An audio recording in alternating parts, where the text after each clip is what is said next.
Bonjour à tous, très heureux de vous retrouver depuis le Parlement européen à la fin de cette semaine de session plénière bien intense.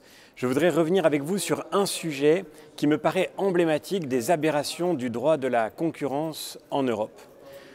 Aujourd'hui, Alstom, grande entreprise française qui fabrique des trains, qui avait été empêchée, vous vous en souvenez, l'an dernier de se rapprocher de Siemens par une décision de la Direction générale de la concurrence de la Commission européenne.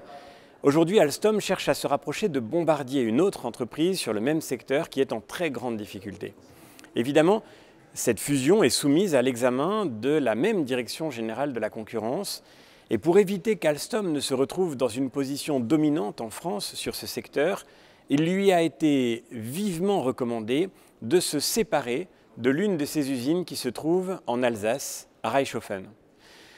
Ce droit de la concurrence est fondé sur un principe simple. Le but est d'éviter qu'une entreprise ne puisse avoir un monopole sur le marché d'un pays, car toute situation de monopole pourrait conduire à augmenter les prix en direction des clients.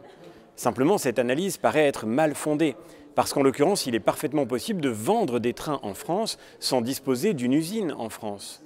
Et d'ailleurs, la meilleure preuve de cela, c'est que les concurrents ne se bousculent pas pour reprendre ce site industriel de Reichshoffen, estimant qu'en effet, ils n'ont pas de problème d'accès au marché français.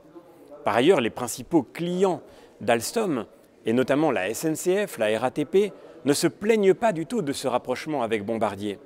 Si les clients ne voient pas de difficultés, si les concurrents ne voient pas non plus de problème, pourquoi la Commission européenne persisterait-elle à appliquer une règle de concurrence dogmatique, sans aucune considération pour les effets de ces décisions?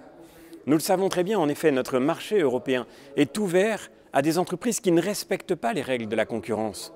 En matière ferroviaire, on peut penser en particulier au chinois CRRT qui n'est pas encore vraiment présent sur le marché européen, mais qui a déjà commencé de signer des marchés avec certains États membres et qui demain pourrait parfaitement venir vendre des trains en France.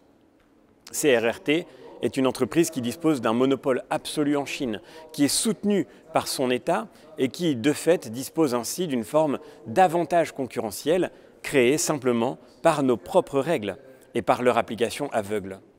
Nous sommes à la veille, nous le savons très bien, d'une rentrée extraordinairement difficile sur le front social. La crise du coronavirus et le confinement menacent aujourd'hui de faire chuter le PIB de nos pays d'une manière historique, telle qu'on ne l'a jamais vue. Et ceci va bien sûr créer du chômage de manière massive. Comment imaginer que la Commission européenne pourrait aller jusqu'au bout de cette logique de concurrence et menacer ainsi d'une manière aberrante et artificielle des dizaines d'emplois dans une usine qui, bien sûr, si elle est cédée à un repreneur, sera évidemment nécessairement l'objet d'une restructuration et donc de licenciement.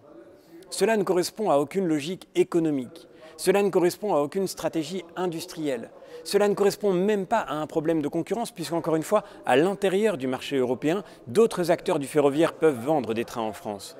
Il y a donc là quelque chose comme une espèce d'aberration qui démontre en réalité que l'application dogmatique des règles de la concurrence européenne, sans prendre en considération l'impact social, sans se préoccuper de la réalité de la concurrence mondiale, cette application, en fait, conduit l'Europe et nos pays à se tirer des balles dans le pied et à détruire des emplois, accélérant la désindustrialisation contre laquelle, au contraire, nous devrions lutter. Je commence aujourd'hui à travailler sur cette question dès maintenant et j'ai eu l'occasion d'échanger avec les principaux responsables du dossier.